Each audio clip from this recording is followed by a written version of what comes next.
ശ്രീ ശ്യാമരാജ്, ഇവിടെ തോൽവിയുടെ പല കാരണങ്ങൾ വിലയിരുത്തുന്നു CPM. പല കാര്യങ്ങൾ വിലയിരുത്തുന്നതിൽ ഈ പറഞ്ഞ വെള്ളാപ്പള്ളി നടേശൻ, ഇപ്പോൾ ശ്രീ കെ എൽ കുമാർ അതിലേക്ക് നിർവന്നത് നമുക്ക് അടുത്ത ചോദിക്കാം.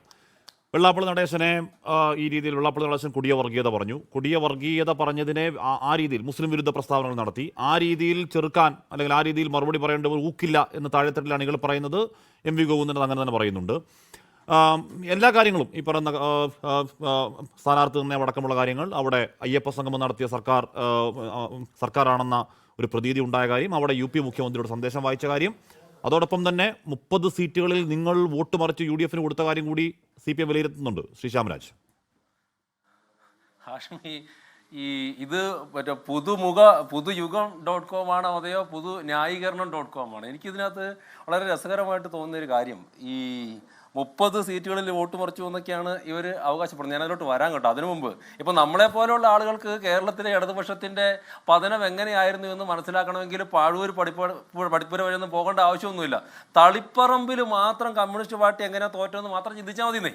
ഒക്കെ തളിപ്പറമ്പ് പോലെ ഈ സ്കൂളൊക്കെ ഇട്ട് വരുന്ന പിള്ളേർ ഈ കപ്പലണ്ടി എടുത്ത് മേലേക്ക് എറിഞ്ഞ് കളിക്കും. അങ്ങനെ കപ്പലണ്ടി എടുത്ത് മേലേക്ക് 10 കപ്പലണ്ടി എടുത്ത് മേലേക്ക് എറിഞ്ഞാൽ ആ കപ്പലണ്ടി വീഴുന്നത് 10 CPMകാരുടെ തലയിലായിരിക്കും. അങ്ങനെ ഇടതുപക്ഷത്തിന് ശക്തമായിട്ടുള്ള സ്വാധീനമുള്ള, കഴിഞ്ഞ തവണ ഇപ്പോൾ പാർട്ടിയെ നിയന്ത്രിക്കുന്ന MV ഗോവിന്ദൻ 22,000 വോട്ടിന് വിജയിച്ച, ഇപ്പോൾ അദ്ദേഹത്തിന്റെ ഭാര്യയെ തന്നെ ആ സീറ്റിൽ നിർത്തിയിട്ട് ആ സീറ്റിൽ തോക്കണമെങ്കിൽ ഇടതുപക്ഷത്തിന് ശക്തി കേന്ദ്രമായിട്ടുള്ള CPMന്റെ സംസ്ഥാന സെക്രട്ടറിയുടെ മണ്ഡലത്തിൽ അവരുടെ വിമതൻ TK ഗോവിന്ദൻ തന്നെ ജയിക്കണമെങ്കിൽ, അതും 13,000 വോട്ടിന് ഭൂരിപക്ഷം ജയിക്കണമെങ്കിൽ, ഇവർ കേരളത്തിന് മൊത്തം തോറ്റത് എന്തിനാണെന്നുള്ളതിന്റെ തെളിവ് തേടി, കാരണം തേടി വേറെ എങ്ങും പോണ്ടാന്ന് ഇവരിങ്ങനെ ന്യായീകരിച്ചുകൊണ്ടിരിക്കും. ഈ ന്യായീകരണമൊക്കെ ആര് കേൾക്കാൻ വേണ്ടി പോകുന്നു? ഇവരുടെ അണികളെ ഇത് തന്നെ പറഞ്ഞ് പറ്റിച്ചോട്ടെ. നമുക്കിപ്പോൾ എന്താ പ്രശ്നം നോക്കൂ. ഇതിനു മുമ്പ് ചർച്ച നടന്നിട്ട് കുറേ ദിവസമായില്ലേ? ഈ പറയുന്ന MV ഗോവിന്ദൻ മാഷോട് അദ്ദേഹത്തിന് വീട്ടിലുള്ള അദ്ദേഹം മകൻ പറഞ്ഞു എന്ന് പറഞ്ഞ് നിങ്ങളടക്കമുള്ള മാധ്യമങ്ങൾ റിപ്പോർട്ട് ചെയ്ത് എന്താ? അദ്ദേഹത്തിന്റെ ശൈലി മാറ്റണം. ഹാഷ്മി, എനിക്കറിയാം പിണറായി വിജയൻ അധികാരഭ്രാന്താണ്, അധികാരക്കൊതിയാണ് എന്ന് പറഞ്ഞിട്ടുള്ള CPMന് വോട്ട് ചെയ്യുന്ന കമ്മ്യൂണിസ്റ്റ് പാർട്ടിയുടെ കേഡർമാരായിട്ടുള്ള ആളുകളോട് നേരിട്ട് സംസാരിച്ചിട്ടുണ്ട്. ഈ പ്രതിപക്ഷ നേതാവായിട്ട് വീണ്ടും അദ്ദേഹം വന്നത് എന്തിനാണ് എന്ന് ചോദിക്കുന്ന ഇവരുടെ പാർട്ടിക്കകത്തെ ആളുകളുണ്ട്. ഇനി പാർട്ടി തിരുത്തിയില്ലെങ്കിൽ ബംഗാളിലെ കമ്മ്യൂണിസ്റ്റ് പാർട്ടിയുടെ അവസ്ഥ വരുമെന്ന് പറഞ്ഞത് ഇവരുടെ മുൻ നേതാവ് തന്നെയായിട്ടുള്ള തളിപ്പറമ്പിൽ MV ഗോവിന്ദന്റെ ഭാര്യയായിട്ടുള്ള ശ്യാമളയെ തോൽപ്പിച്ചിട്ടുള്ള TK ഗോവിന്ദൻ തന്നെയല്ലേ? അപ്പൊ പ്രശ്നം എവിടെയാന്ന്? പ്രശ്നം എന്ന് പറയുന്നത് പാർട്ടിക്കകത്ത് തന്നെയാണ്.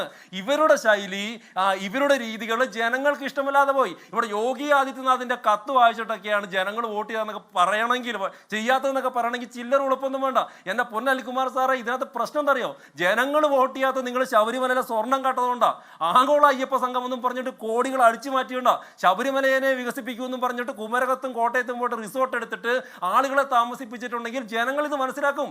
ഇത് പഴയ ദേശാഭിമാനിയുടെ കാലമല്ല, ഇത് സോഷ്യൽ മീഡിയയുടെ കാലമാണ്. ഞാനും നിങ്ങളും ഈ രാജ്യത്തെ അല്ലെങ്കിൽ ലോകത്തെ ഓരോ മനുഷ്യനും ഓരോ മാധ്യമങ്ങളാണ്. അവർക്ക് ഈ കാര്യങ്ങളൊക്കെ പുറം ലോകത്തേക്ക് അറിയിക്കാൻ വേണ്ടിയിട്ട് പറ്റും. അതുകൊണ്ട് ഇങ്ങനെ ദേശാഭിമാനിയിലെ കഥകളൊക്കെ പറഞ്ഞിട്ട് ജനങ്ങളെ, നിങ്ങളുടെ കേഡറിനെ പറ്റിക്കാം എന്നല്ലാതെ ജനങ്ങളെ പറ്റിക്കാമെന്ന് എനിക്ക് തോന്നുന്നേയില്ല. പിന്നെ ഹാഷ്മി ചോദ്യത്തിന് ഉത്തരം നോക്കുക. ഹാഷ്മി, ഇന്നലെയാണ് ഇന്ത്യ സഖ്യത്തിന്, ഇന്ത്യ മുന്നണിയുടെ യോഗം നടന്നിട്ടുള്ളത്. അതിലേക്ക് ഇവരൊരു CPMന്റെ ഒരു പ്രതിനിധി വിട്ടിരുന്നല്ലോ, ജോൺ ബ്രിട്ടാസിനെ വിട്ടിരുന്നല്ലോ. ഇവരുടെ എന്ത് മുന്നണി എനിക്ക് മനസ്സിലാവുന്നില്ല.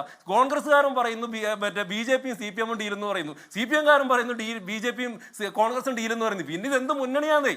ഇവർക്ക് പരസ്പരം വിശ്വാസമില്ലെങ്കിൽ ഇങ്ങനെ, ഞാൻ ചോദിക്കട്ടെ, CPMനെ പറ്റിച്ചിട്ട് CPMന് വോട്ട് ചെയ്യാതെ മറ്റേതെങ്കിലും പാർട്ടിക്ക് CPMകാർ കോൺഗ്രസ്സുകാർ വോട്ട് മറിച്ചു കൊടുത്തിട്ടുണ്ടെങ്കിൽ, ഡീലുണ്ടെങ്കിൽ നിങ്ങൾ അവിടെ നിന്ന് ഇറങ്ങിപ്പോന്ന്. എന്തിനാണ് നിങ്ങൾ മറ്റേ ഈ പട്ടണ പ്രവേശന സിനിമയിലെ വിജയൻ ദാസന്റെ അടിയും കൊണ്ട് ഇനി അടിച്ചോ എന്ന് പറഞ്ഞിരിക്കുന്നല്ലോ അവിടെ ഇരിക്കുന്നത്? ഇതൊക്കെ ചുമ്മാ പറയുന്നതല്ല. ഈ രാജ്യത്ത്, ഈ സംസ്ഥാനത്ത് ഡീൽ ആരൊക്കെ തമ്മിലാണ് എന്നൊക്കെ എല്ലാവർക്കും അറിയാവുന്നല്ലോ. നിങ്ങളൊരു മുന്നണിയുടെ ഭാഗമല്ലേ? ഇന്നലെ നിങ്ങൾ ഇന്ത്യ മുന്നണിയുടെ മറ്റേ മീറ്റിങ്ങിൽ ജോൺ ബ്രിട്ടാസിനെ രാഹുൽ ഗാന്ധിയുടെ തൊട്ടപ്പുറത്ത് കൊണ്ടുപോയിട്ട് ജോൺ ബ്രിട്ടാസ് MPനെ ഇരുത്തിയിട്ട് ഇന്ന് MV ഗോവിന്ദൻ വന്നിട്ട് ഇതാ ഡീൽ BJP ആണെന്നൊക്കെ പറഞ്ഞാൽ സാമാന്യ ബുദ്ധിയുള്ള ആരെങ്കിലും വിജയിക്കൂ? മനസ്സിലാക്കോ? ഇനി ഡീലിന്റെ ഒറ്റയ്ക്ക് ഉദാഹരണം മാത്രം ഞാൻ പറയാം.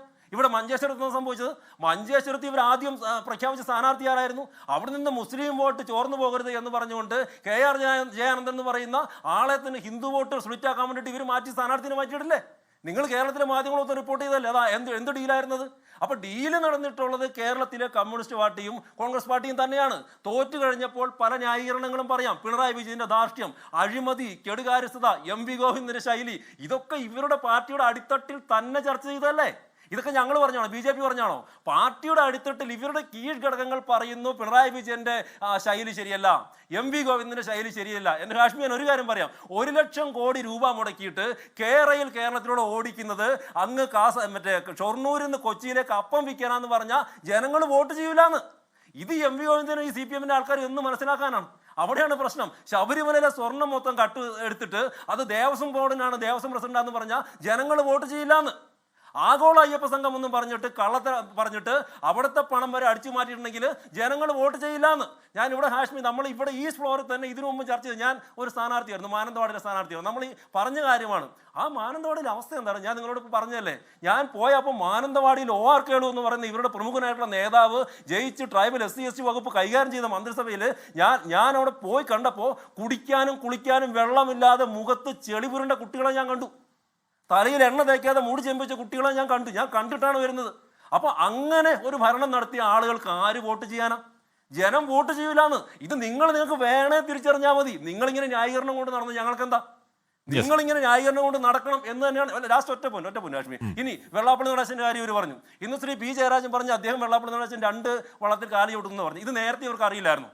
ഇപ്പൊ ശ്രീമതി പ്രീതി നടേശൻ BJP സ്ഥാനാർത്ഥിക്ക് ശ്രീമതി ശോഭാ സുരേന്ദ്രൻ ആലപ്പുഴ നിന്നപ്പോൾ അവർക്ക് വേണ്ടി വോട്ട് പിടിച്ചു എന്നുള്ളതാണ് ഇവരുടെ പരാതി. അതിനുശേഷമല്ലേ ശ്രീ വെള്ളാപ്പള്ളി നടേശന്റെ ഒപ്പം ശ്രീ പിണറായി വിജയൻ കാറിൽ സഞ്ചരിച്ചത്?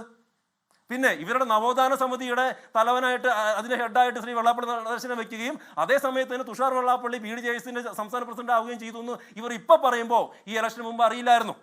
അപ്പോൾ ഇവർക്ക് SNDPയുടെ കമ്മ്യൂണിസ്റ്റ് പാർട്ടിക്ക് SNDPയുടെ വോട്ട് വേണം, ഈഴവരുടെ വോട്ട് വേണം, പക്ഷേ വെള്ളാപ്പള്ളി നടേശനെ വേണ്ട എന്നാണെങ്കിൽ അത് ആ സമൂഹം ചിന്തിക്കട്ടെ, ആ സമുദായം ചിന്തിക്കട്ടെ. വെള്ളാപ്പള്ളി കൂടെ നിന്നു, വെള്ളാപ്പള്ളിയെ ചേർത്ത് പിടിച്ചു, വെള്ളാപ്പള്ളി കൂടെ നിന്നു, വെള്ളാപ്പള്ളി പുട്ടിന് വീര പോലെ പിണറായി ഗംഭീരമാന്ന് പറഞ്ഞു, LDF CPM ജയിക്കുമെന്ന് പറഞ്ഞു. എന്നിട്ട് SNDP വോട്ട് ചെയ്തില്ലല്ലോ. കേരളം മാറിയെന്ന്. കേരളം ഇപ്പൊ വെള്ളാപ്പള്ളി ഇന്നാക്ക് വോട്ട് ചെയ്യും എന്ന് പറഞ്ഞാൽ പോയി കുത്തത്തില്ല ഈഴവ സമുദായം. അല്ല G സുകുമാരൻ ഇന്നാക്ക് പോയി വോട്ട് ചെയ്യും എന്ന് പറഞ്ഞാൽ പോയി കുത്തത്തില്ല എന്താണ് നായർ സമുദായം. കാന്തപുരമോ വേറെ ആൾ ഇന്നാക്ക് വോട്ട് ചെയ്ത് എന്ന് പോയി പറഞ്ഞാൽ കുത്തത്തില്ല മുസ്ലിം സമുദായം. അതൊക്കെ കേരളത്തിന്റെ അതൊക്കെ വളരെ ഗംഭീരമായ ഇൻസൈറ്റ്സുള്ള ഈ തെരഞ്ഞെടുപ്പിൽ ഒരു സാമുദായിക നേതാവാണ് അദ്ദേഹം. ഞാൻ പറഞ്ഞത്ര മാത്രമേ ഉള്ളൂ, അദ്ദേഹം ഒരു കേരളത്തിലെ പ്രബലമായിട്ടുള്ള സാമുദായിക സംഘടനയുടെ നേതാവാണ്. അദ്ദേഹത്തിന് ചില സമയത്ത് വേണമെന്ന് പറയുകയും ചില സമയത്ത് വേണ്ട എന്ന് പറയുകയും ചെയ്യുന്ന ഇവരുടെ നിലപാട് ആ സമൂഹം എങ്ങനെയാണെന്ന് വെച്ചാൽ എടുത്തുകൊള്ളട്ടെ, തിരിച്ചറിഞ്ഞുകൊള്ളട്ടെ എന്ന് മാത്രമേ ഞാൻ പറഞ്ഞിട്ടുള്ളൂ. ഈ കമ്മ്യൂണിസ്റ്റ് പാർട്ടിയുടെ നിലപാട് ജനങ്ങൾ അറിയട്ടെ. അത് മാത്രം. ഒരു സമയത്ത് അദ്ദേഹം കൊള്ളാത്ത ആളെ ഒരു സമയത്ത് അദ്ദേഹം കൊള്ളുന്ന ആളും എങ്ങനെയാവുന്നു? അപ്പോ അതൊക്കെ ആ സമുദായത്തിലെ ആ സമൂഹത്തിന് ആളുകൾ തിരിച്ചറിഞ്ഞുകൊള്ളട്ടെ. ഇവിടെ പ്രശ്നം എന്ന് പറയുന്നത് ഇവരുടെ തെറ്റുകൾ ഇനിയും തിരിച്ചറിയാൻ വേണ്ടിയിട്ട് ശ്രമിച്ചില്ലെങ്കിൽ ഞങ്ങൾക്കൊരു പ്രശ്നമില്ല, സന്തോഷമുള്ളൂ. നിങ്ങൾക്ക് വരാൻ വേണ്ടിയിട്ട് പോകുന്നത് ബംഗാളിലേക്ക് ഗതി തന്നെയാണ്.